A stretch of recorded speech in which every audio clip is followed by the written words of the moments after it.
I welcome you all in the session, and so topic of this session is aspects in project preparation.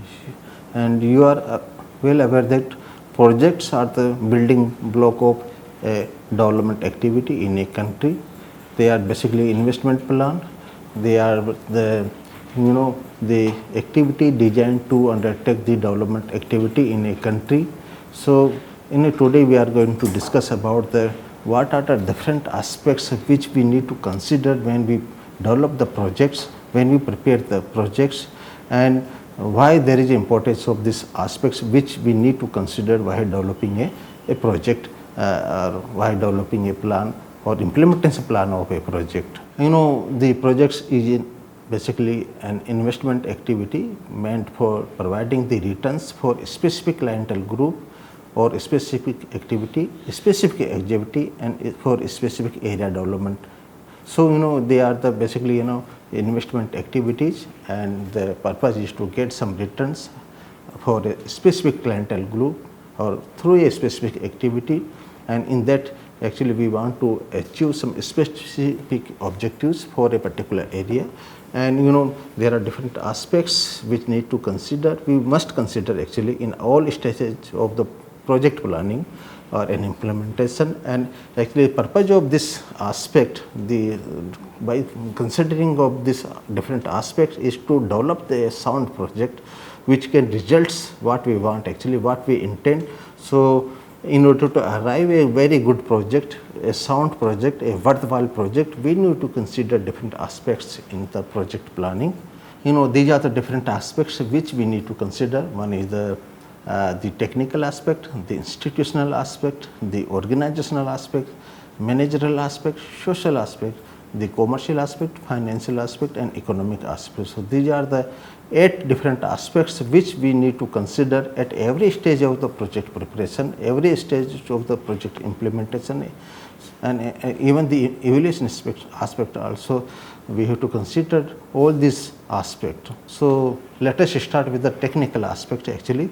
And this technical aspect basically is related to technical feasibility of the project. So here we assess any project is having the technical feasibility. It is whether we have the viability in the area, the project is implementable in the area, and here basically we see the different types of inputs required and the output actually we want to get from the project. So we discuss or we talk about the different activities, the inputs, the outputs, and we see that technical information about the inputs and output under the technical aspects.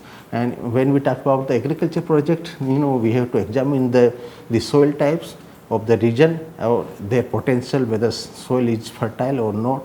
If soil is not fertile, how we can improve the soil, then availability of waters, and even not only the availability, but we have to also see the distribution of water throughout the years, and how if water is not available, how we can develop, how we can make available the water in the area.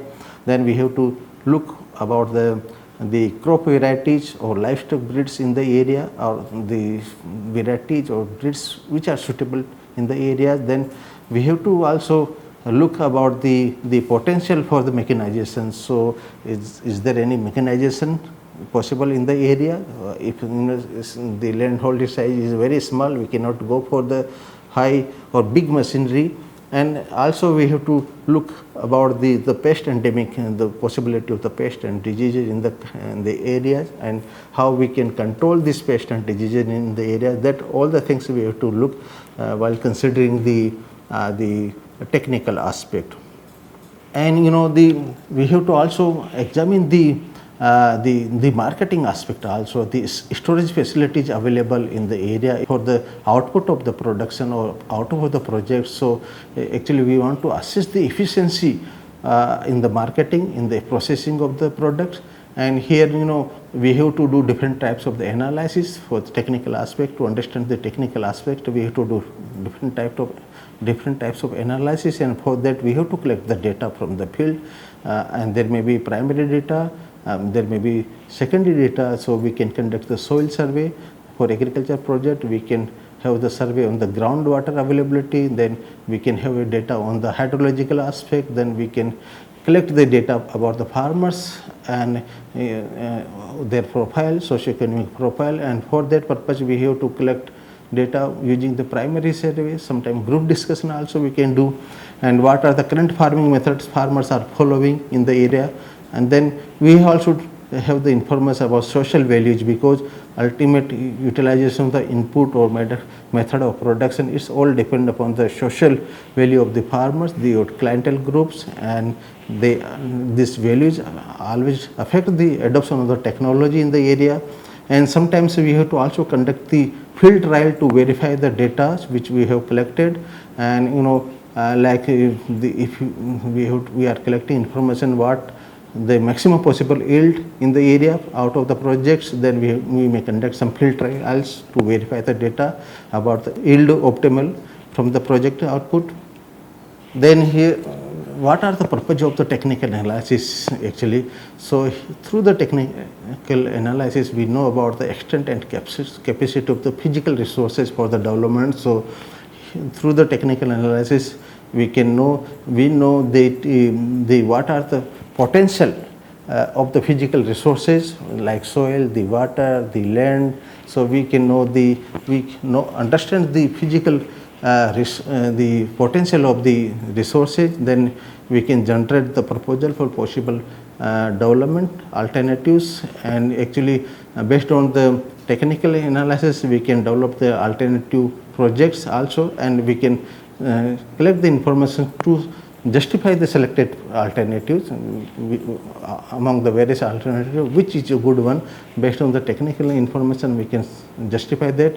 And then what are the different physical components required for the project, we can also do technical analysis. Then we can develop some development plan at the farm level. For that also we have to do the technical analysis. And the other purpose for technical analysis are we have to estimate the cost at the primary level also. So we can have the estimates of the cost. Then we can also plan the project periods or phases of the projects based on the technical information, and then we can develop the engineering aspect or designing of the projects or aspect of particularly the construction aspect. We can develop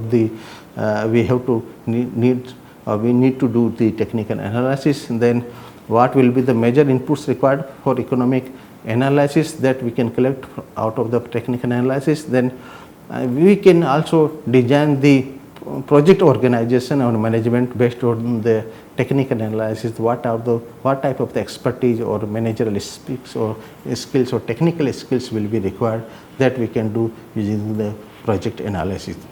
Now we will move to the second aspect, which are very important, which is the institutional aspect. Institutional aspect basically give a overall scenario or all the organizational aspect. Basically the institutional background of a project is basically the country's historical evolution. So what type of the philosophy is there in the society, in the authorities. So it is basically a historical background of the institutions, the organization workings and the government working and people they are thinking.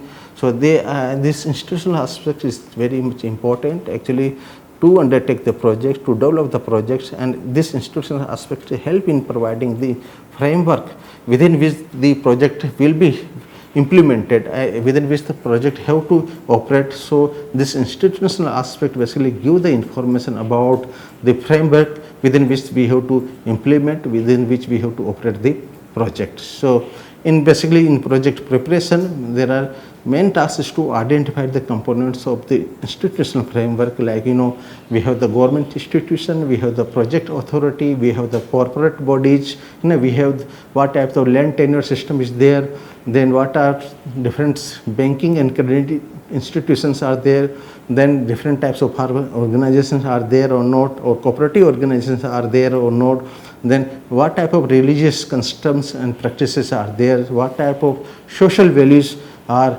followed by the clientele group, the target group. So all these aspects actually affect the preparation as well as the implementation of project and obtaining the desired output of the project.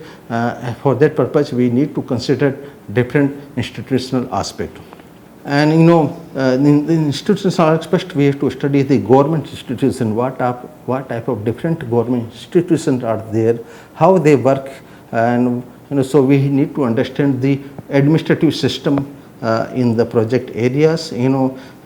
Sometimes there is a conflict between the states and tribes. There is a sometimes there is a synergy between the states and centers. So we need to understand what type of the working relations exist between the state government, the central government, and sometimes within the states we have different subdivisions or departments, or even there is a hierarchy from the state capital to the village level. So we need to understand their relationship among the different departments, among the different hierarchy. So it help in understanding the functioning, or it help us how we will be able to implement the project in the area. And the cooperation among the different estimated department and at different levels is very much essential, and particularly at the lower level where we are going to implement the projects, it is very much essential, and the project area should be adjusted within the single administrative unit.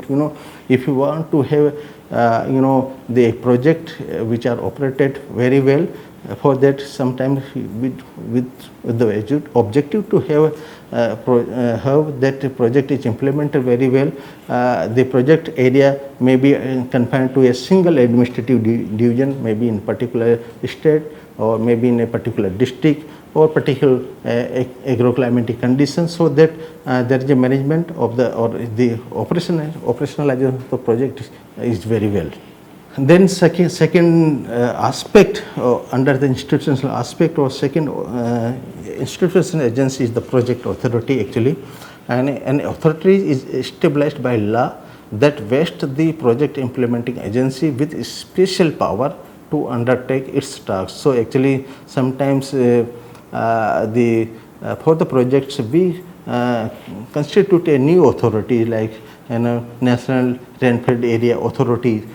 So in the authority they have given some power to implement some project in a particular area, and they are provided with all type of powers, so that they can do all activities related to purchase, they can take all the decisions, and basically this authority they coordinate with the various government agency also to concentrate and centralize the power of the authority. And there are two parallel systems, and one is the authority is also there, new created authority is also there, another is government departments or government also there, and by creating this authority sometimes we have the advantage, like authority has all the resources and skills, and they are specialized in implementing a particular type of projects. So they have the resources, they have the skills, and there is a shorter chain of command. They can easily communicate with their staffs, their lower level staffs, and so there is a shorter chain of command is there, and they always focus on the project output, because the authority is created to achieve some specific output. So they always focus on the project, but there is some disadvantage of creating the project authority, like sometimes they are not aligned with the existing administrative system. Sometimes the administration system, the government department, they not fully cooperate with the authority. So this is the disadvantage when we create the new project authority. Then the corporate entity is another institutional agency, or sometimes government create a special corporation which are needed to introduce a business approach. When the problem, the project is related to solving a problem which are of business nature.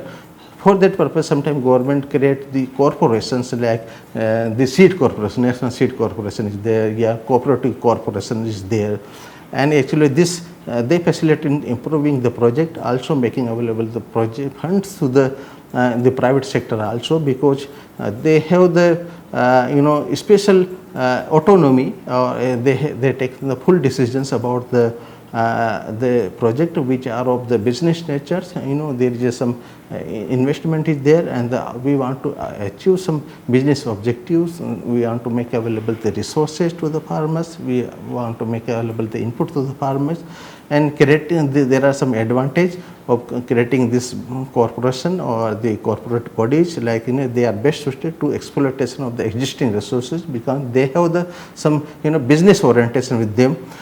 They always have the profit orientation with them. So like Fisheries Development Corporation, the Processing and Marketing Corporation, there is also some advantage, because when we have the corporation bodies, we have the corporation, we need to have the sound management with the corporation. If the management is not fully motivated, we cannot, the corporation will not get the output, desired output. So that's why the management should be motivated. It should be hard working. Otherwise, there will be drain of the public resources which were allotted by the government.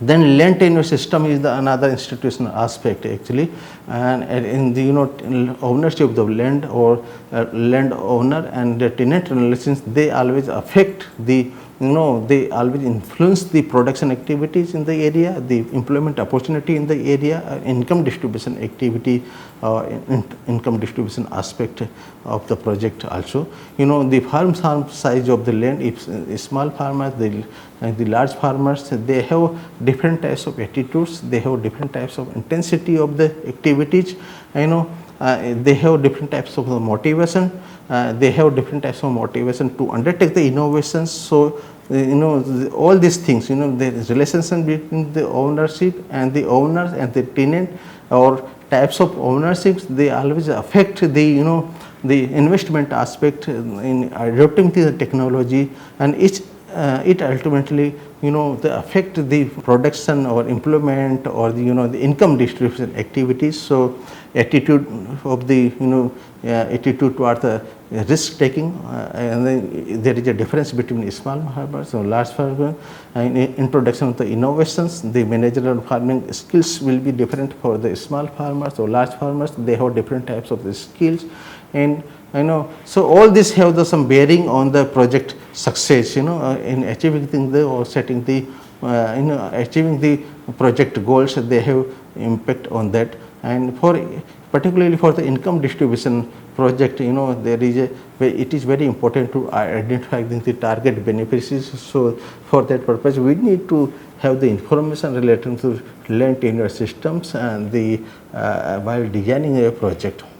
Then we have to also look we have to also see about the farmers organization or cooperatives, because cooperatives, they undertake a wide variety of the activities. They undertake different types of activities, particularly they are serving the farming societies, but sometimes they say they are not able to provide in efficient way, but they have a very good relationships with the farmers. The project analysis should explore the possible role of the farmers organization or farmers cooperative they can play in implementing the project. So, and they provide basically answers to many rural problems. So that's why we need to see while developing a project, what are the different types of organization, what are the different types of cooperative organization available in the area. The other type of aspects which we need to consider in the project formulation activities, in the project preparation activity, in the project implementation activities, the organizational aspect. Organization are basically the overall design and structure of the body of entity that would undertake the task of project execution. So here basically, when we talk about the organizational aspect, we need to consider the different aspect of the project implementation agency, the project education agency, what types of different types of project education agencies which are available, and we need to talk about we need to understand the capacity to carry out the investment, to carry out the assignment by the organizations, the project entity.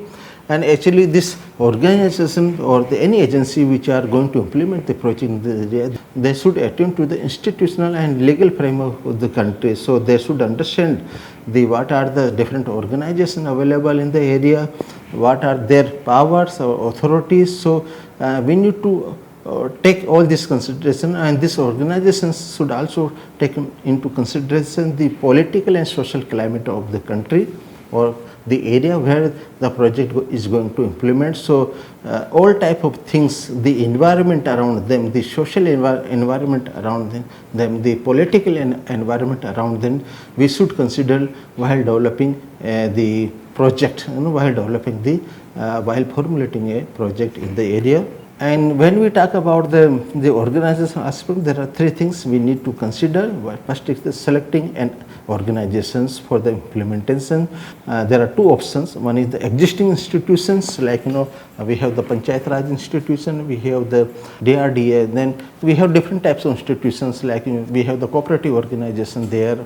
So there, then we have some NGOs are there. So we have the option, either we can use the existing institution, or we can modify the existing institution, or also we can create new entity or new organization to implement the projects. There are two options available, and all this decision related to selecting the organization for implementation of project it depends on various factors, like the empowerment of the organization to carry out the proposed functions or proposed activities. So whether they are empowered, whether they have the capacity to carry out the activities, and whether they have the efficiency also, whether they will be able to do the activity in timely manner with the available resources, and what type of priority this organization have, whether this organization is basically to serve people in the area, or to have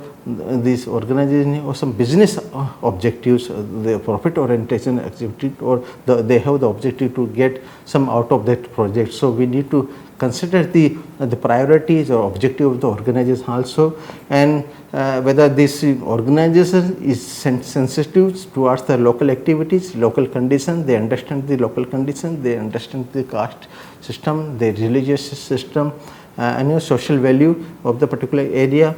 And also, while selecting the project, actually we need to also understand the urgency of the project. If the project is only for short period of time, like 3 months or 4 months, to resolve some new problems or suits or relation we have to do with the existing institution, or if the project is of 5-year duration or 6-10 years duration, we can create some new agency. That is the possibility is there.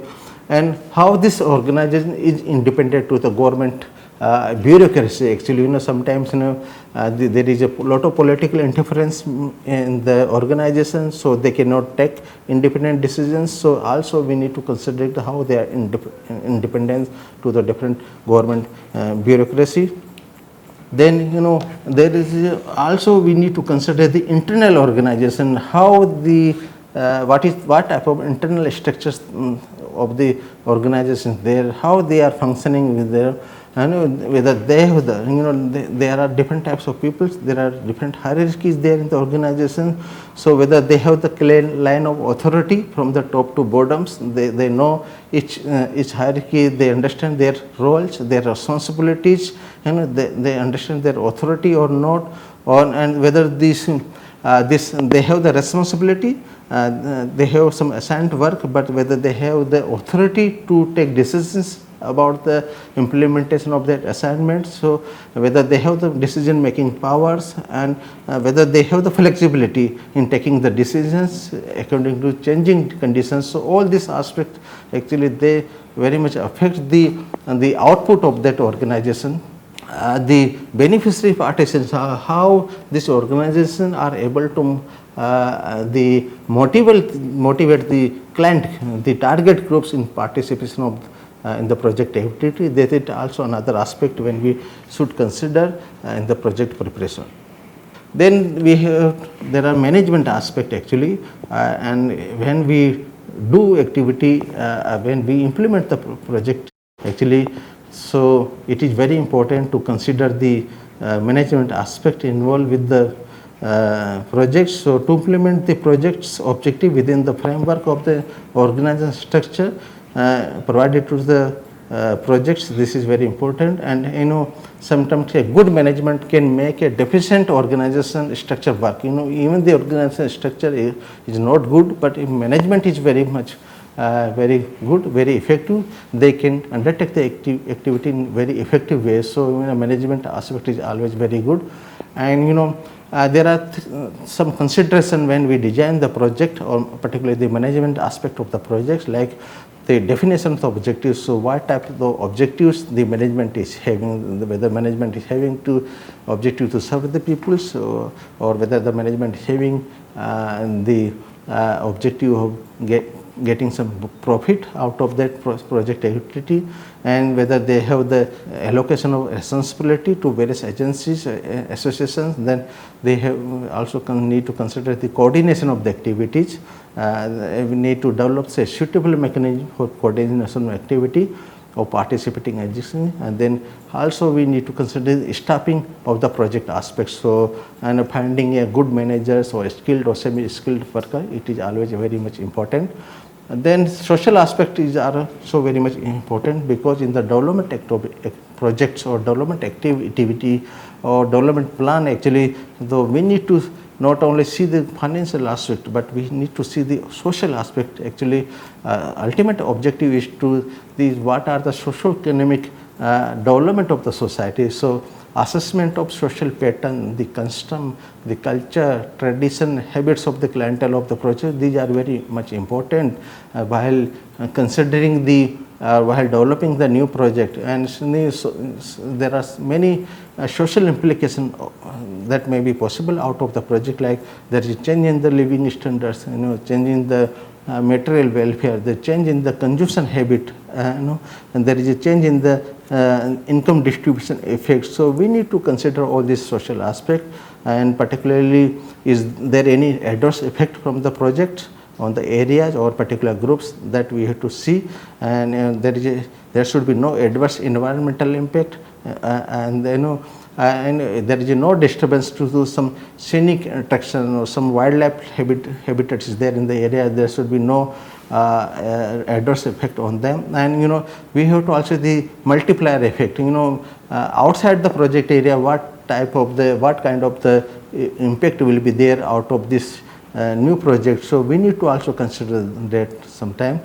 And the commercial aspect is very much important. Actually, here we see the arrangement for marketing of the output of the projects, and also we also see the supply of the input to build and operate the project, whether inputs are available or not in the area. And we also see the effective demand. Sometimes when we are developing some new project, we are implementing some project, a new product created, and whether the product has the demand in the area or not, or sometimes demand is there but people do not have the purchasing power. So actually the demand should be empowered with the purchasing power also. So then only we are able to sell the product in the market. So and also we have to see the market capacity to absorb the excess production, because out of the project there will be new production, additional production. So market is able to absorb that new production, and what will be the impact on the price of the products due to the new production.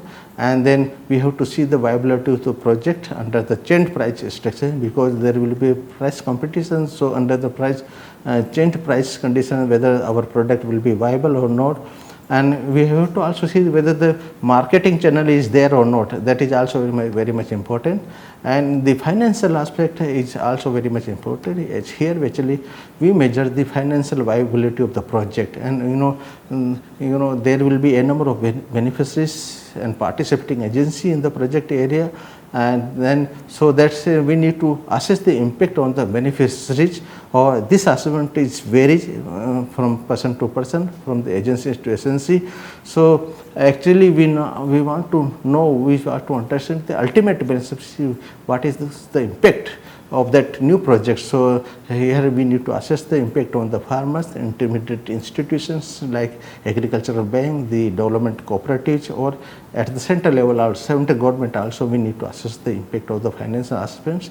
And the farmers have different objectives, and actually when we assess the financial positions of the entrepreneurs or farmers, we assess the different type of incentive they are getting from the projects, or we also assess the viability at the farmers level, and we also assess the capacity of the borrower farmers. If you are have some new project for the installation of the new machinery, whether they will be able to repay the to the bank or not, to the lending agency or not. So and then here we also assess the contribution of the beneficiaries in the project cost. So if they are contributing something like in the watershed project, the beneficiary also contribute about 5% of the cost. So in that manner we also assess whether the beneficiary will be able to support the cost of the project or not. And then we also assess the financial aspect at the central level, at the government levels, also in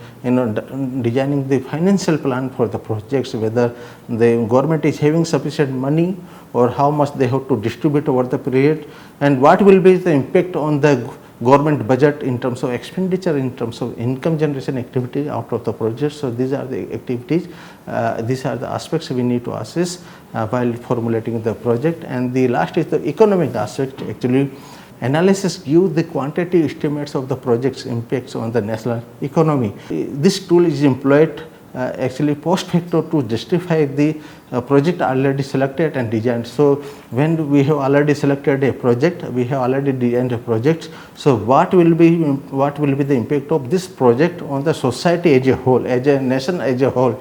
So here not a individual approach, we see with the point of the a nation, a country, a region as a whole, and we see what will be the impact of this project on their socio-economic condition, on their economy. So here we are able to identify a good project which give maximum return to the society as a whole. So here this is basically a test of a minimal acceptable rate of return to the economy, and it also help in determination of the likelihood from the projects, and also it helps in justifying the use of scarce resources. We have the limited resources, so where to invest these scarce resources. So from the economic analysis we will be able to know where we can use these scarce resources.